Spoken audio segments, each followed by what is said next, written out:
Hello friends, good morning. और आज हम लोग ज्योमेट्रिकल आइसोमेरिज्म जो देख रहे थे उसी के आगे के वीडियोस को कंटिन्यू करेंगे। जहाँ तक हमने अभी तक देखा था कि सीस और ट्रांस टाइप के आइसोमर, ठीक है। तो सीस ट्रांस को हमने पहचानना शुरू किया था कि अगर सिमिलर काइंड के सब्सटेंस डबल बॉन्ड की जो एक्सिस है उसके अगर सेम साइड है तो वो है सीस, और अगर अपोजिट साइड है तो ट्रांस। फिर हमने ई और जेड का देखा था कि अगर कार्बन पर डिफरेंट टाइप्स के सब्सटेंस वहाँ डिफरेंट टाइप के मॉलिक्यूल्स और ग्रुप्स वहाँ पर जुड़े हुए हो तो उसे प्रायोरिटी के हिसाब से 1 2 मार्क करते हैं।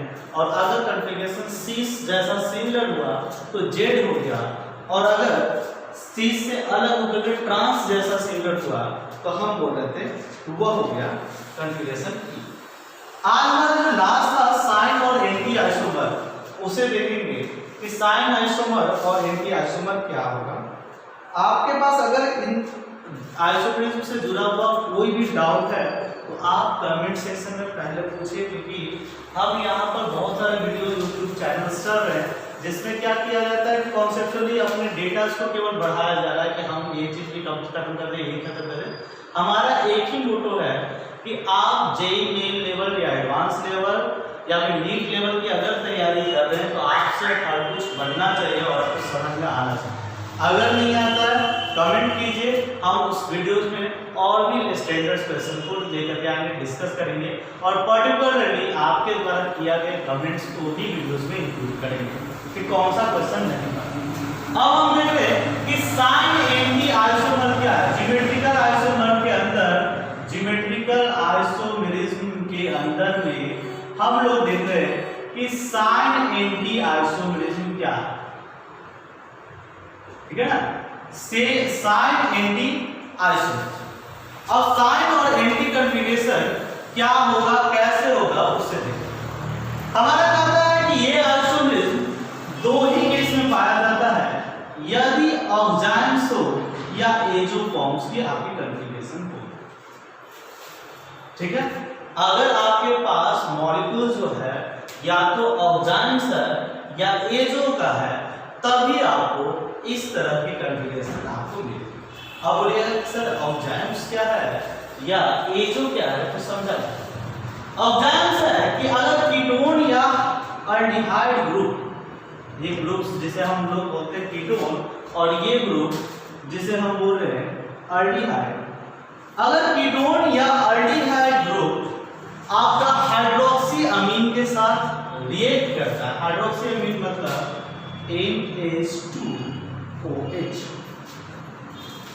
हाइड्रोक्सी अमीन के साथ आप रिएक्ट कराते हैं तो यह एक मॉलिक्यूल्स को देगा।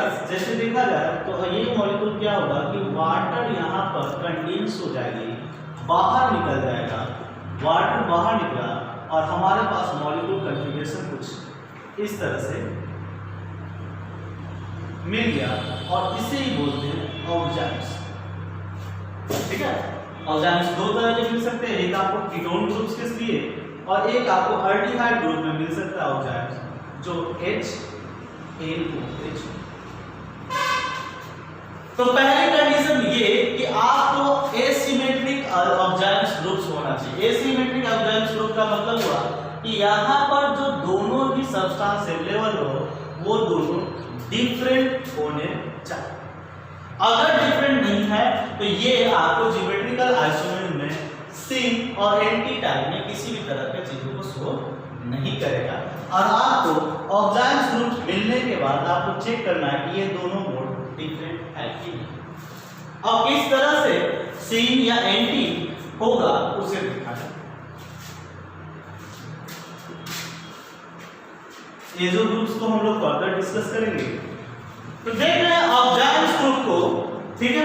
तो हम कह रहे हैं कि अल्डोक्साइन को देख रहे हैं। अल्डोक्साइन मतलब क्या होता है कि एक ऑक्साइन ग्रुप जो कि अल्डिहाइड से ऑब्टेन किया है, ठीक है। अल्ड ऑक्साइम्स या अल्डी ऑक्साइन, अल्डोक्साइन जिसको बोलते हैं, वो ग्रुप हुआ जो अल्डिहाइड से ऑक्साइन फॉर्म में लिया है। मतलब अल्डिहाइड आपने जो लिया था उससे आपने रिएक्ट करा दिया था अमोनियम, हाइड्रोक्सी अमोनियम से तो आपको यह जो प्रोडक्ट मिला यह है अर्डोक्साइन, ठीक है। और एक कीटोक्साइड्स, आपको दो तरह के ऑक्साइड्स मिलेंगे।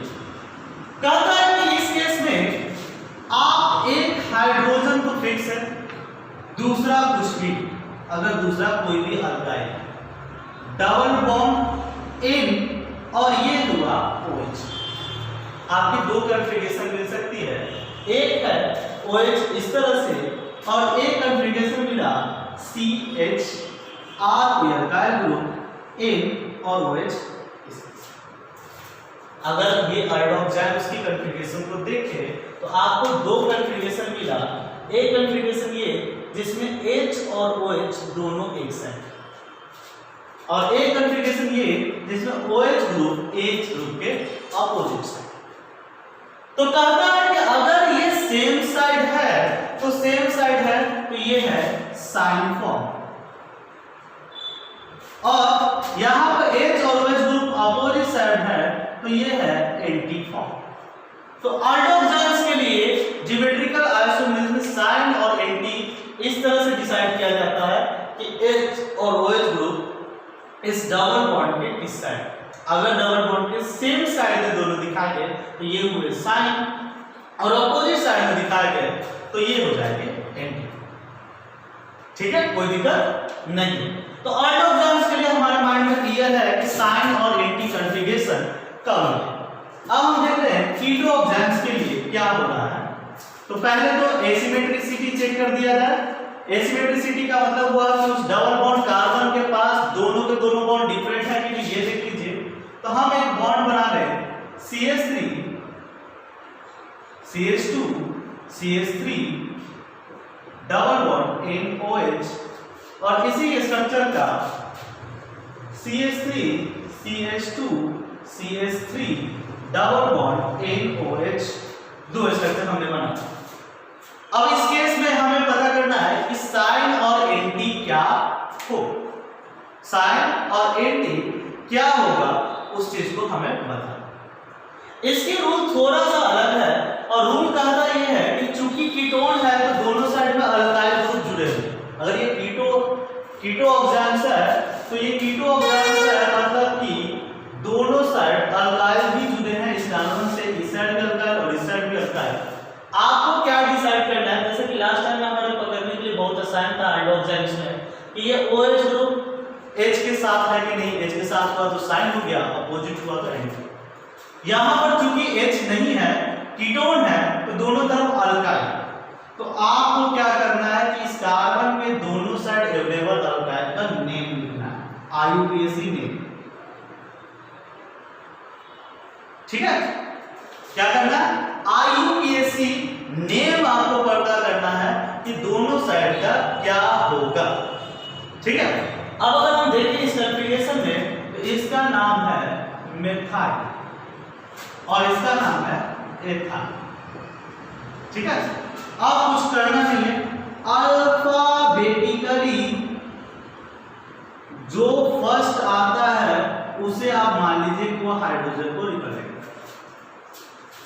दोनों ही फंक्शन ग्रुप, दोनों ही अल्काइल ग्रुप में अल्फाबेटिकली जो फर्स्ट आ रहा है उसे आप हाइड्रोजन की तरह ट्रीट करिए, जैसा कि अर्डोक्साइड्स में आपने किया था। यहाँ कीटोक्साइड्स को लिए हैं, तो अर्डोक्साइड्स में जैसे हमने किया था कि हाइड्रोजन के सेम साइड में OH ग्रुप्स आया तो उसे बोल रहे थे कि साइन होगा, और अपोजिट ग्रुप्स में साइड आया तो उसे एंटी कॉन्फ़िगरेशन को बता। तो यहाँ पर हमें कहा था कि दोनों ही अल्काइल ग्रुप का आप नेम लिखिए, IUPAC नेम, और उसे कहिए क्या कि अल्फाबेटिकली जो फर्स्ट आता है, इथाइल और मिथाइल में E और N में पहले कौन आ रहा है, इथाइल, तो उसको बोल रहा है कि आप हाइड्रोजन की तरह ट्रीट कर दीजिए फिलहाल के लिए, केवल कॉन्फ़िगरेशन बताने के लिए। तो अगर हाइड्रोजन की तरह ट्रीट करें तो आप देखिए H और OH एक दूसरे के अपोजिट है, तो ये कॉन्फ़िगरेशन हुई एंटी। ठीक है, और यहां पर एथाइल मतलब H और OH सेम है तो ये हुई साइन। तो हम साइन और एंटी कॉन्फ़िगरेशन ऑक्साइड्स ग्रुप के लिए समझ चुके हैं कि ऑक्साइड्स ग्रुप में हमारा साइन और एंटी क्या है। अब जैसा कि हम बोले और एजो कंपाउंड्स में मिलता है। अब एजो कंपाउंड्स को देख लें कि वो क्या कंपाउंड होता है तो समझ लिया जाएगा। हम ज्योमेट्रिकल आइसोमेरिज्म के थर्ड पार्ट को डिस्कस कर रहे हैं, जिसमें हमने सी ट्रांस को डिस्कस कर रखा है, ई और जेड टाइप को डिस्कस कर रखा है। अब देख रहे हैं साइन और इन। अब देखते हैं कि एजो कंपाउंड्स में हमें ज्योमेट्रिकल आइसोमेरिज्म कैसे मिलता है। अब एजो कंपाउंड्स जानना जो हो तो उसे पता कर ले कि nitrogen double bond N double bond N और दोनों साइड फिनाइल रिंग और फिनाइल रिंग के साथ जुड़े हुए कोई भी सब्स्टिट्यूएंट, ये सारे कंपाउंड कहलाते हैं एजो कंपाउंड। ठीक है ना, नाइट्रोजन डबल बॉन्ड एन और फिनाइल रिंग से या फिनाइल रिंग के साथ जुड़े हुए जो भी कंपाउंड्स होंगे वो आपको ये सारे एजो कंपाउंड। फिनाइल पीएच लिखने का मतलब हुआ कि आप इस तरह के रिंग को समझिए। ठीक है, अगर आप रेजोनेंस हाइब्रिड को पूरी तरह से नहीं जानते हैं तो आप समझिए अल्टरनेट डबल बॉन्ड्स के साथ ये रिंग है जिसे हम बोले फिर। ठीक है, ये तीनों ही सिंबल एक ही चीज को रिप्रेजेंट कर रहा है। तो हम कह रहे हैं कि अगर पीएच लिख दिए तो मतलब यह रिंग या इसके साथ और भी जुड़े हुए कंपाउंड जो रिंग के साथ जुड़े हुए हैं वो आ सकता है, और ऐसा कुछ भी आपको दिखता है तो ये होता है एजो कंपाउंड। एजो कंपाउंड में किस तरह से साइन और एंटी आइसोमर देखिएगा या ज्योमेट्रिकल आइसोमर देखिएगा तो देख ले।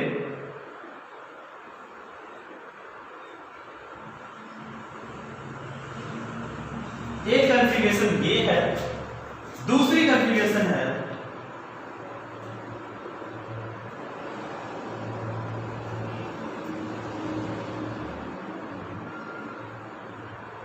हमारे पास दो कॉन्फ़िगरेशन जो एजो कंपाउंड्स के मिलने जा रहे हैं। दोनों कॉन्फ़िगरेशन में देखिए क्या है, अगर उनके लोन पेयर सेक्शन एक साइड या फिर बोलते हैं कि फिनाइल रिंग सेक्शन एक साइड है तो ये है साइन। ठीक है, और अगर यह लोन पेयर सेक्शन और phenyl ring section opposite side आ रहा है तो ये है एंटी फॉर्म। तो हम समझते हैं कि हमारा जो अभी तक का है कि साइन फॉर्म, एंटी फॉर्म, जो कि हम ऑक्साइड्स कंपाउंड के लिए भी देख लिए और देख चुके हैं कि हमारे पास डिफरेंट टाइप्स के जो एजो कंपाउंड्स है उसमें भी हम लोग देख चुके कि किस तरह से ज्योमेट्रिकल आइसोमेरिज्म मिलता है। अब है कि ज्योमेट्रिकल आइसोमेरिज्म हम लोग देख ले कि हमें रिंग में किस तरह से मिलेगा ज्योमेट्रिकल आइसोमेरिज्म। तो देखते हैं ज्योमेट्रिकल आइसोमेरिज्म इन साइक्लोअल्कीन। तो आज चूंकि ज्योमेट्रिकल आइसोमेरिज्म को खत्म करने के इरादे से ही बैठे हैं तो हम चाहेंगे कि आज ज्योमेट्रिकल आइसोमेरिज्म फिनिश करें और उसके बाद हम लोग आगे के वीडियोस में देखेंगे कि हमारा क्या हो रहा है ऑप्टिकल आइसोमेरिज्म। तो देखिए geometrical isomerism in ring in cycloalkene. ठीक है ना, अभी तक ज्योमेट्रिकल आइसोमेरिज्म के लिए कंडीशन देखते थे कि डबल बॉन्ड होना जरूरी है और तब उसके स्पेशियल अरेंजमेंट को देखें। अब साइक्लोअल्केन को कुछ ले ले तो साइक्लोअल्केन को ये देखिए कि साइक्लोअल्केन में जो कार्बन्स है, अगर ये कार्बन तीनों ही कॉर्नर में अवेलेबल है वह भी रेस्ट्रिक्टेड है, मुड़ नहीं सकता। ठीक है, और मुड़ नहीं सकता मतलब वहां पर जो दो बॉन्ड बन रहे हैं वो दो बॉन्ड कुछ इस तरह से बन रहे हैं। मान लें कि ये HCl और CH हाइड्रोजन हाइड्रोजन, और मैंने दूसरा कॉन्फ़िगरेशन दिखाया जिसमें कह रहा हूं H Cl Cl और H। आप कॉन्फ़िगरेशन को ध्यान से देखें और कॉन्फ़िगरेशन को ध्यान से देखने के बाद आपको पता चलेगा कि हमारी कॉन्फ़िगरेशन में क्या डिफरेंसेस है। तो हम देखें कि यहाँ पर क्या हो रहा है कि ये कॉन्फ़िगरेशन हमें कुछ फील करा रहा है कि ये ट्रांस की फॉर्म में। क्यों पाए? क्योंकि लग रहा है कि अगर ये डबल बॉन्ड होता तो एक दूसरे का अपोजिट। ठीक है, और चूंकि रेस्ट्रिक्टेड है तो ये ट्रांसफॉर्म दे रहा है और ये सेम साइड में है ये सिस फॉर्म को दे। ठीक है ना, तो हम देख रहे हैं कि हमारे पास साइक्लोअल्कीन के अंदर भी कॉन्फ़िगरेशन सीस और ट्रांस के रूप में आ रही है, और हम कह सकते हैं कि साइक्लोअल्केन में भी चूंकि चेंज नहीं कर सकता, रोटेट नहीं कर सकता। अगर रोटेट करेगी तो ये मॉलिक्यूल्स अपने रिंग्स को तोड़ देगी, साइक्लिक से एसाइक्लिक का पार्ट हो जाएगा। तो इसलिए वह भी हमें सिस और ट्रांस कन्फिगरेशन को शो कर। ठीक है, अब हम कुछ देखेंगे कि एक ज्योमेट्रिकल आइसोमर हमें कितने मिलते हैं पॉलीअल्कीन्स में, क्योंकि आज हम ज्योमेट्रिकल आइसोमर से रिलेटेड केसेस को खत्म करना चाहते हैं। तो number of geometrical isomerism, geometrical isomer in polyalkene. बहुत सारी बुक में एक बात नहीं लिखा गया है, बचा गया है, तो उस बात को हम सोचते हैं कि हम बचने की कोशिश ना करें। अगर कोई दुविधा रहेगी, डाउट रहेगी तो उसको डिस्कस करें। ज्योमेट्रिकल आइसोमर मिलने के लिए पहली चीज की कन्फिगरेशन प्लेनर होनी चाहिए। कन्फिगरेशन क्या होनी चाहिए? प्लेनर होना चाहिए। अगर प्लेनर नहीं है तो वो आपको ज्योमेट्रिकल आइसोमर शो नहीं करेगा। इसीलिए रिंग में हमें मिल रहा था और साथ ही साथ बाकी सब चीजों में भी मिल रहा है डबल बॉन्ड। तो आपको अगर पॉलीअल्कीन का मतलब है कि जहां पर एक से ज्यादा डबल बॉन्ड हो, अल्टरनेट डबल बॉन्ड। ठीक है, आपको अगर ऐसा कुछ मिलता है CH double bond CH, CH double bond CH, CH double bond CH और R, ये R, ऐसा कुछ कन्फिगरेशन जिसमें आपको एक से ज्यादा टाइम्स पर डबल बॉन्ड मिलता हो, तो इसको हम लोग बोलेंगे पॉलीअल्कीन। ध्यान रहे, अगर डबल बॉन्ड्स को आप काउंट कर रहे हो जो ज्योमेट्रिकल आइसोमरिज्म के लिए, ठीक है, ज्योमेट्रिकल आइसोमरिज्म के लिए, तो वो अनसिमेट्रिक ज्योमेट्रिकल आइसोमर होने चाहिए। क्योंकि अगर सिमेट्रिक है तो उसका कॉन्सेप्ट अलग हट करके आएगा, और एसिमेट्रिक है, अनसिमेट्रिक है तो उसका कॉन्सेप्ट अलग।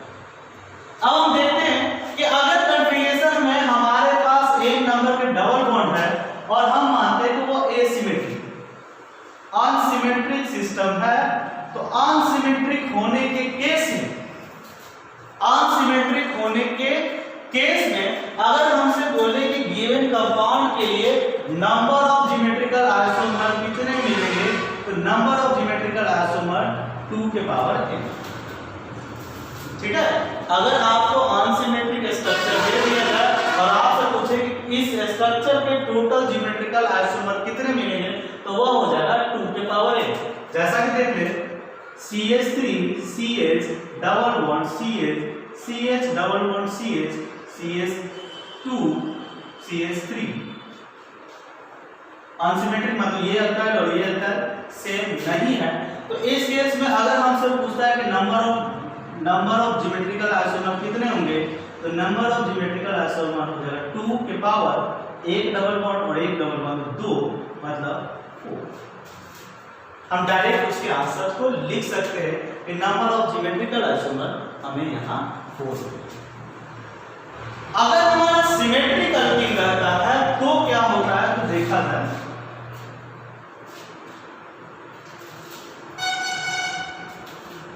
अगर हमारे सिमेट्रिक कार्बन है तो सिमेट्रिक कार्बन या सिमेट्रिक अल्कीन के लिए, सिमेट्रिक अल्कीन मतलब CH double bond CH, CH double bond CH, R1 और R, अगर दोनों साइड बराबर हो, आपको दिख रहा है कि एक पॉइंट हो जहां से दोनों ही कार्बन्स को, दोनों ही रिंग्स को, दोनों ही साइड को सिमेट्रिकली बराबर भागों में डाला।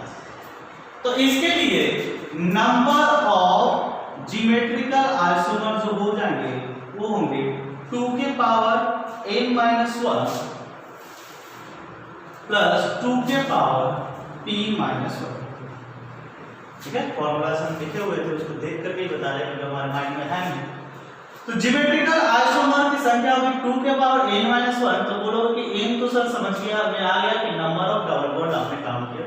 ठीक है, p क्या है, तो p बता देते हैं कि अगर n हमारा ऑड नंबर है, अगर हमारा n जो है वो ऑड नंबर है, तो p जो हुआ वो है n+1/2। ठीक है, और अगर n हमारा इवन नंबर है तो p जो है वो n/2। आपको ज्यादा दिमाग लगाने की जरूरत नहीं है। तो सिमिलरली हम एक एग्जांपल ले ले, CH3 CH double bond CH CH double bond CH CH3, यहाँ पर सिमेट्रिक देख लो, दो बराबर भागों में बांट लो, सिमेट्रिक है। यहाँ पर नंबर ऑफ डबल बॉन्ड 2 है, तो आप बोल सकते हो कि n हो गया 2 और p हो गया 2 होने के लिए 2/2 मतलब 1। तो यहाँ पर ज्योमेट्रिकल आइसोमर जितने बनेंगे वो बनेंगे 2 के पावर n-1 प्लस 2 के पावर p-1। तो 2 के power n-1 that is 2 - 1 plus 2 के पावर 1-1। तो 2 + 1 ये आ गया 3। तो इस तरह से आप किसी भी दिए कंपाउंड के नंबर ऑफ ज्योमेट्रिकल आइसोमर को बता सकते हो। और अभी तक हमें लगता है कि हमने बहुत ही छोटे छोटे हिस्सों में आपको समझाने की कोशिश की है, तो आपके पास कोई समस्या ज्योमेट्रिकल आइसोमरिज्म तक नहीं होगी और आगे भी नहीं होगी, इसकी एक गारंटी रहे। आप अपने हिसाब से फ्री हैं, जेईई मेंस या फिर किसी भी बड़े संस्थान के या फिर जो संस्था आपके नियर बाय में है, जिससे आपके भैया भाभी या फिर दोस्त सिबलिंग्स या फिर जूनियर्स आपके पढ़ रहे प्रीफर करते हैं और ये बोलते हैं कि बहुत अच्छा उनका क्वेश्चंस होता है, आप अटेम्प्ट कीजिए, बनाइए, और नहीं बने तो उसके क्वेश्चन को कमेंट में डालिए ताकि हम उसे डिस्कस कर सकें कि वो आपसे क्यों नहीं बना। ठीक है, फिलहाल के लिए थैंक यू, धन्यवाद।